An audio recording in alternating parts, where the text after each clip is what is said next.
요한복음 11장 25절, 26절 두 절 말씀 보겠습니다.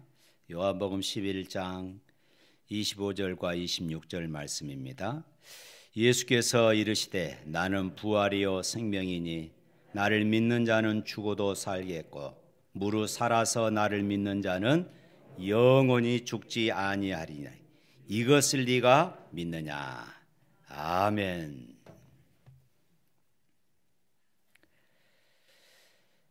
할렐루야. 부활하신 주님을 찬양합니다. 무덤문을 여시고 그리고 죽음을 이기시고 다시 사시는 예수님을 찬양합니다. 일어남과 풀리는 역사, 그리고 열림과 해방의 역사들이 부활절 예배를 드리는 우리 샘물 가정들마다 일어날 수 있기를 주님의 이름으로 축복합니다. 우리 입을 열어서 부활을 외칩시다. 다 같이 따라서 하시길 바랍니다. 예수님이 부활하셨습니다. 로마서 10장 10절 말씀 보면 이런 말씀이 있습니다. 사람이 마음으로 믿어 의에 이르고 입으로 시인하여 구원을 얻느니라. 우리의 마음으로 믿는 것 참 중요합니다. 우리 지식으로 머리로 믿는 것 참 중요합니다. 그러나 무엇보다도 중요한 것은 우리 입술로 시인하고 고백해야 합니다. 우리 다시 한번 옆 사람과 인사 나눕니다. 예수님이 부활하셨습니다.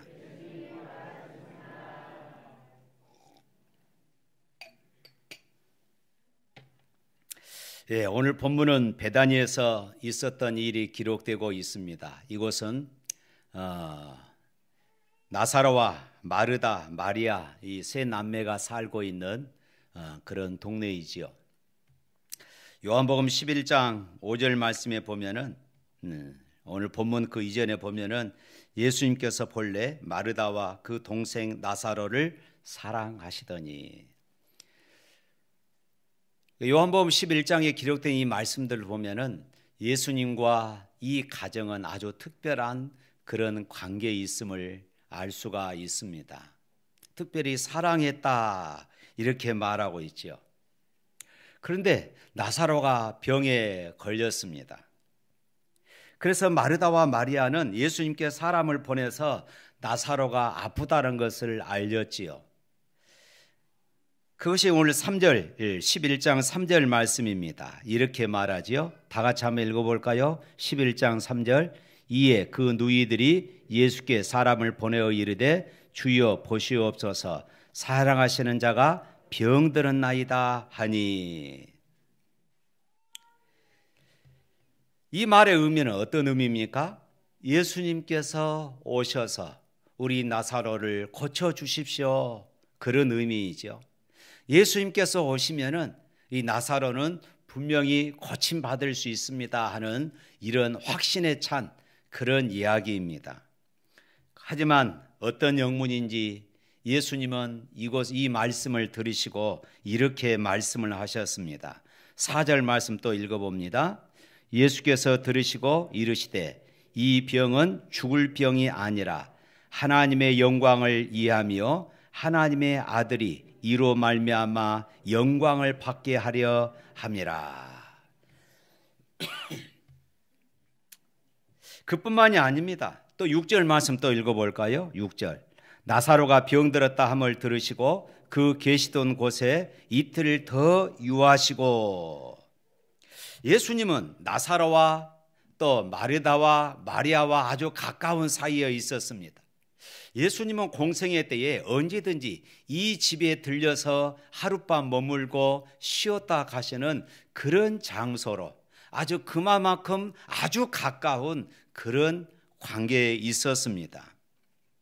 그런데 예수님은 나사로가 아프다는 그 소식을 들었으면 빨리 가서 고쳐주셔야 하는데 그렇지 않았습니다. 이틀이나 더 계셨습니다. 그 이유에 대해서는 우리는 알 수가 없습니다. 왜 예수님께서 그러셨는지. 아까 4절 말씀처럼 하나님의 영광을 드러내기 위함이다. 우리 이렇게만 우리가 알 수 있는 것이지요. 살다 보면은 우리도 이런 비슷한 경험을 할 때가 있습니다. 당장 우리가 힘들고 참으로 고통스러워서 하나님 앞에 기도해서 하나님께서 당장 우리의 기도를 들으시고 우리의 간절한 기도에 하나님이 응답해 주실 것을 바라고 기도하는데 하나님이 전혀 반응하지 않습니다. 하나님의 반응이 없음을 느낄 때가 있습니다. 시편에 보면은 우리만 그런 것이 아니라 시편에 보면은 시편에 있었던 그 믿음의 사람들도 동일한 그런 경험을 하고 동일한 탄식을 합니다. 시편 13편 1절에 보면 이렇게 말합니다. 여호와여 어느 때까지이니까 나를 영원히 잊으셨나이까 주의 얼굴을 나에게서 어느 때까지 숨기시겠나이까. 하나님 앞에 부르짖어도 하나님이 응답하지 않으셔요. 그러니까 이 시인이 고백합니다. 하나님 언제까지입니까? 내가 언제까지 기다려야 합니까? 이렇게 탄식하고 있지요. 시편 35편 17절에도 그렇습니다. 주여 어느 때까지 간망하시려 하시나이까? 내 영혼을 저 멸망자에게서 구원하시며 내 유일한 것을 사자들에게서 건지소서. 언제까지 하나님께서 관망만 하고 계십니까? 언제까지 하나님께서 보고만 계시렵니까?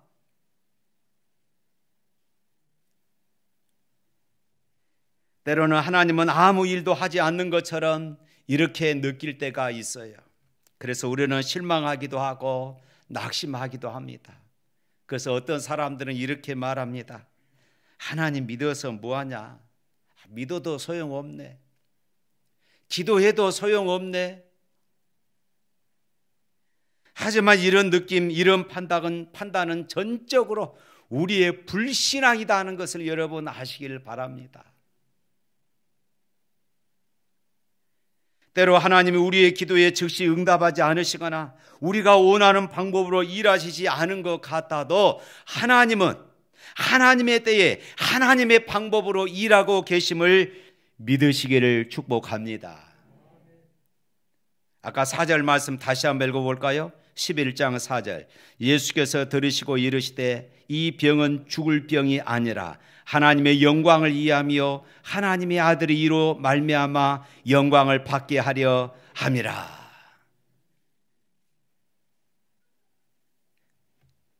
하나님은 시간의 주인이십니다. 사람으로 볼 때는 나사로가 죽어서는 안 됩니다. 예수님이 오셔서 빨리 고치시면은 쉽습니다. 그런데 하나님의 목적은 이것을 통하여 하나님의 영광을 드러내기를 원하신다. 이렇게 말씀하고 있습니다. 사랑하는 성도 여러분, 하나님은 시간의 주인이십니다. 그러므로 모든 것에는 하나님의 때가 있고 하나님은 하나님의 뜻에 따라 일하십니다. 믿으시기를 바랍니다. 하나님의 계획이 무엇이며 하나님의 시간표가 어떻게 되는지 우리는 알 수가 없지만은 우리는 하나님의 뜻이 이루어 가심을 믿고 그 믿음으로 살아가시기를 주님의 이름으로 축복합니다. 할렐루야. 아브라함은 하나님의 약속을 듣고 하나님의 약속을 믿고 25년이나 기다려서 아들 이삭을 얻었습니다. 요셉은 노예로 팔려가 13년을 고통 속에서 보내야 했습니다. 이스라엘 백성들은 출애굽 이후에 약속의 땅, 하나님의 약속하신 가나안 땅에 들어가기까지 40여 년이나 흘렀습니다. 목동 다윗은 사무엘에게 기름을 받았지만은 왕이 될 때까지 10수년을 도망 다녀야 했던 것입니다. 하나님의 역사는 기다림이 필요합니다. 그 기다림 동안 믿음으로 살아가는 것이 오늘 우리 그리스도인의 삶인 것을 믿으시기를 바랍니다. 물론 그 기다림은 쉽지가 않습니다. 말로는 참 쉽죠. 목사님 참 말씀은 쉽게 하시네요. 그러나 우리 당사자는 눈물겨운 세월입니다. 때로는 우리의 믿음을 팽개쳐 버리고 싶을 이런 지경이 이르기도 합니다. 때로는 삶을 포기하고 싶은 이런 지경에 이를 수도 있습니다. 현실은 기가 막힙니다. 고통을 겪기도 합니다. 이러다 그냥 끝나는 것은 아닌가 싶기도 합니다. 그렇다 해도 우리는 이 말씀을 기억하시기를 바랍니다. 이사야서 55장 8절에 있는 말씀입니다. 우리 다 같이 화면 보고 읽어봅시다. 이는 내 생각이 너희 생각과 다르며 내 길은 너희 길과 다름이니라. 여호와의 말씀이니라. 이는 내 생각이 너희의 생각과 다르며 내 길은 너희 길과 다름이라. 그러므로 우리는 하나님의 때까지, 하나님의 시간까지 참고 견디시기를 바랍니다. 참고 견디는 일에 승리하시기를 주님의 이름으로 축복합니다. 예수님이 서두르지 않는 동안에 결국 어떻게 됐습니까? 나사로는 죽고 말았어요. 그래서 오늘 요한복음 11장 17절 말씀에 보면은 예수께서 와서 보시니 나사로가 무덤에 있는지 이미 나흘이라, 4일이나 지났다고 했습니다. 그래서 19절에 보면은 많은 유대인들이 마르다와 마리아에게 그 오라비의 일로 입문하여 왔더니, 왜 4일 동안, 예수님은 왜 4일이 지나고 나서 오셨을까요? 당시 유대인들은 죽은 사람의 영혼은 죽은 후에 3일 동안은 몸 안으로 그 영혼이 다시 들어오려고 애쓴다라고 생각을 했어요. 그러다가 이제 4일차 되는 날에는 이제 얼굴색이 변하죠. 쉽게 말하면은 시신이 부패하기 시작합니다. 이제 더 이상 영혼은 돌아오지 않고 떠난다. 이거 실제로 있는 이야기가 아니라 유대인들이 그런 생각을 가지고 있었다 그 말입니다. 그래서 4일이 되면은 이미 이제 죽었다, 이제 결론을 내려버린 것입니다. 왜냐하면 시신이 부패하기 시작하기 때문입니다.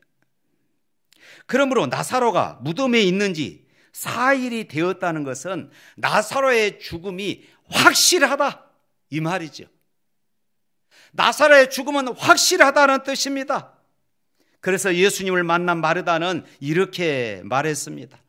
오늘 21절, 22절 말씀 한번 읽어볼까요? 21절과 22절. 마르다가 예수께 여짜오되 주께서 여기 계셨더라면 내 오라비가 죽지 아니하였겠나이다. 그러나 나는 이제라도 주께서 무엇이든지 하나님께 구하는 것을 하나님이 주실 줄을 아나이다.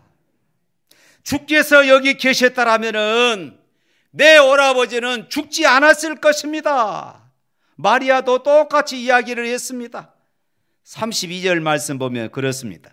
마리아가 예수 계신 곳에 가서 배웠고 그 발 아래 엎드려 이르되 주께서 여기 계셨더라면 내 오라버니가 죽지 아니하였겠나이다. 왜 예수님 오지 않으셨어요? 너무 섭섭한 것입니다.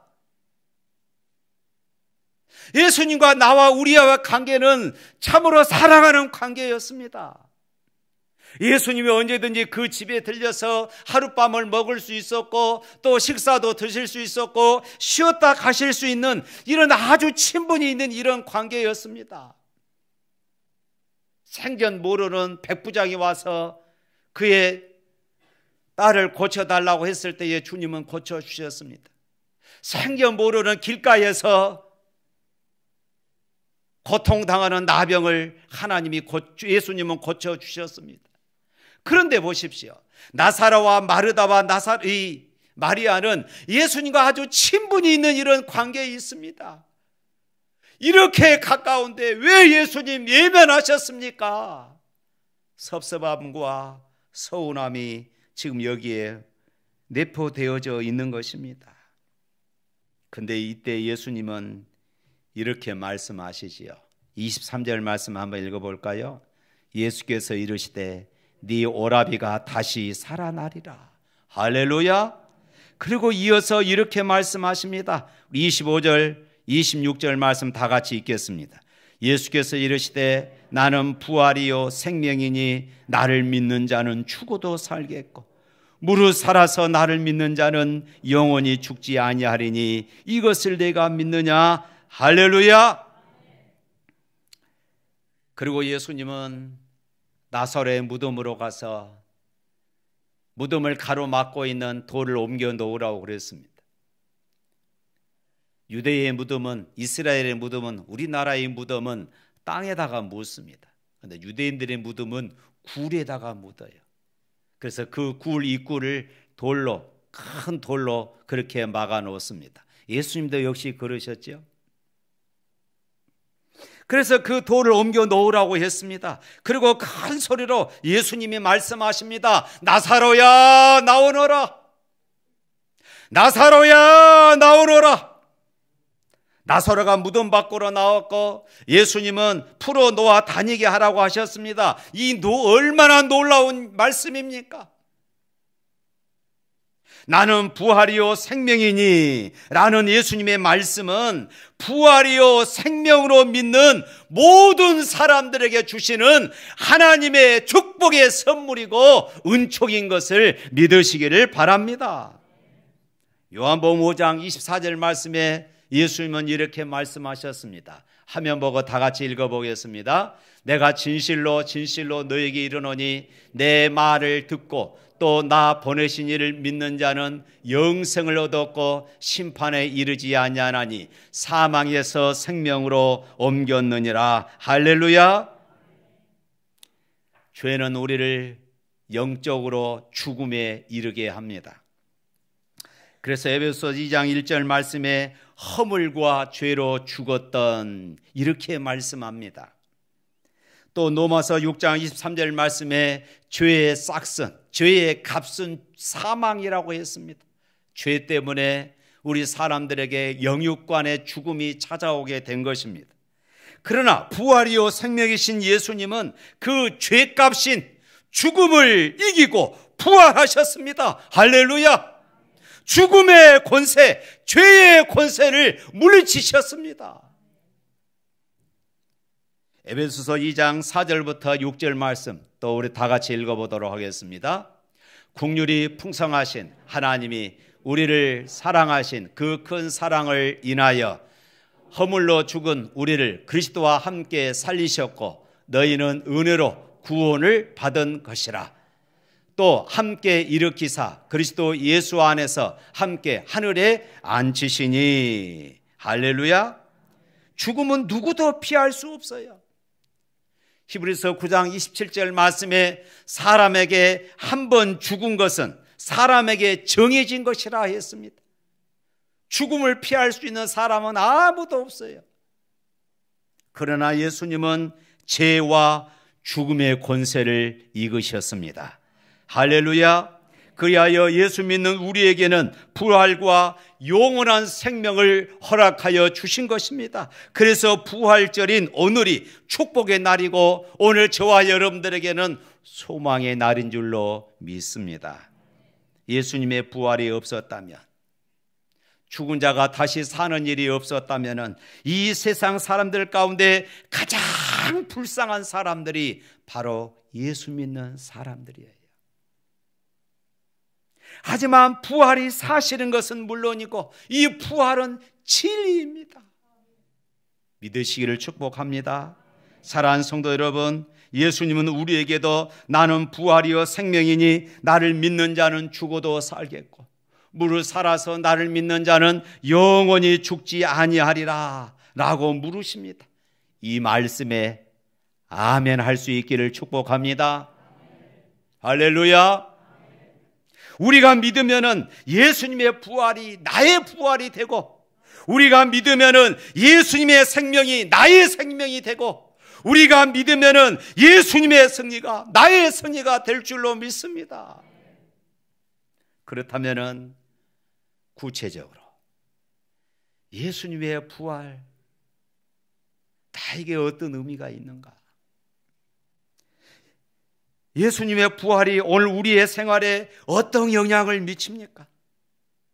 예수님이 부활하셨는데 오늘 우리 그리스도인의 삶에 그 부활이 어떤 영향력을 미치고 있습니까? 이것이 오늘 부활주를 맞이하여 하나님께 예배드리며 우리가 드려야 할 말씀입니다. 부활하신 주님께서 제자들에게 찾아오셨습니다. 그리고 제자들에게 이렇게 말씀합니다. 평안할지어다. 평강이 있을지어다. 그러고 나서 요한복음 20장 23절 말씀에 보면은 이런 말씀을 하십니다. 너희가 누구의 죄든지 사하면 사하실 것이요 누구의 죄든지 그대로 두면 그대로 있으리라. 여러분, 죄 용서는요, 죄 용서는 하나님의 사역입니다. 우리가 누군가의 죄를 용서할 수가 없어요. 이것은 하나님의 사역입니다. 그러나 이제 우리가 죄 용서함을 받았습니다.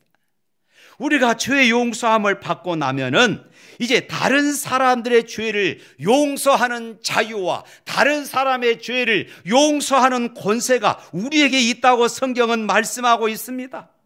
사랑하는 성도 여러분, 여러분이 십자가에 죽으시고 다시 살아나신 예수 그리스도의 은혜로 하나님으로부터 용서받은 것이 사실이라면, 오늘 여러분들이 구원받은 하나님의 자녀가 되었다면 우리는 누구를 미워할 권세가 있는 것이 아니라 오늘 우리는 누구를 용서하고 사랑할 권세가 있음을 믿으시기를 바랍니다. 그래서 우리는 자기 자신에게 대해서도 끊임없이 오늘 부활절 아침 사죄를 선언해야 합니다.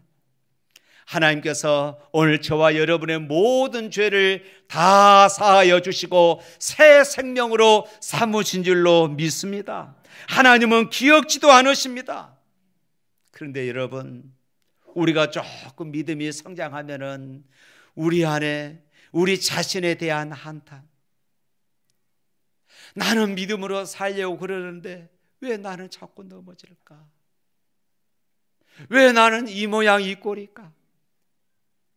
자신의 연약함, 자신의 부족함, 자신의 죄, 나는 이것밖에 안 되는가? 그래서 사도 바울도 그렇게 말하지요.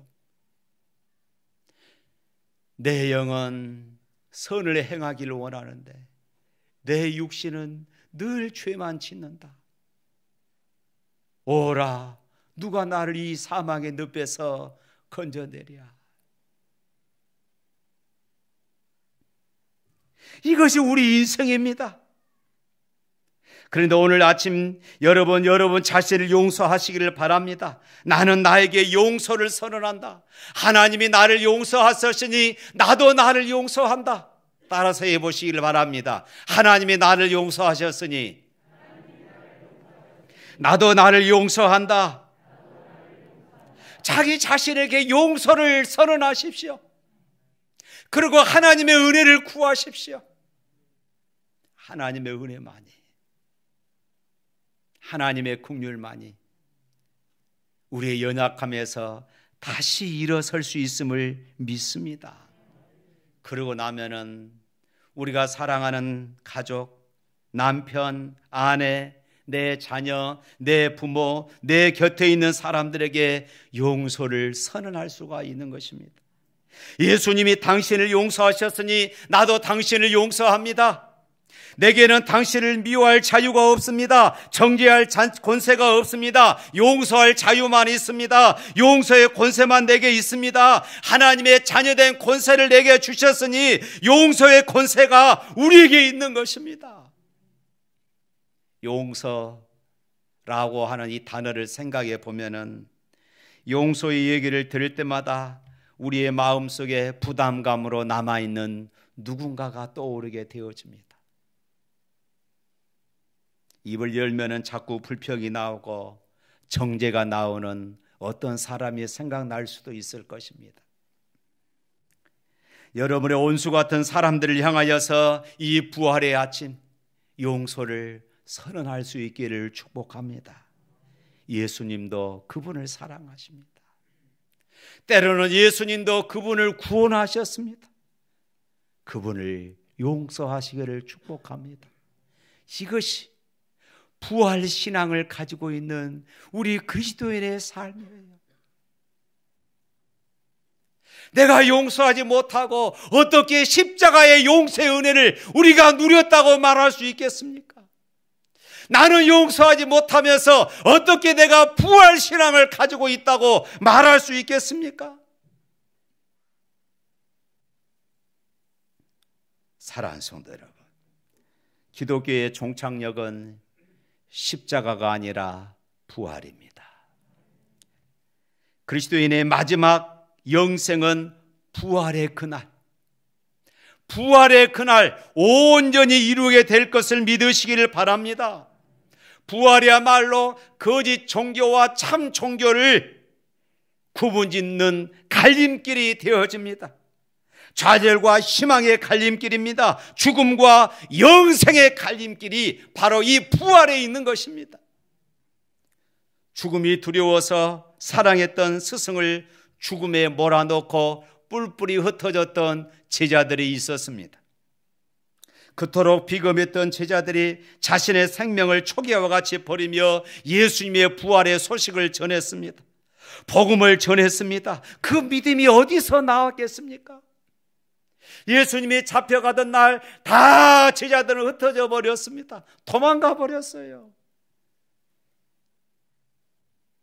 그런데 부활의 예수님을 어떻게 이렇게 증언하며 자신들의 생명을 던질 수 있었겠습니까? 그 힘, 그 능력이 어디에서 나왔을까요?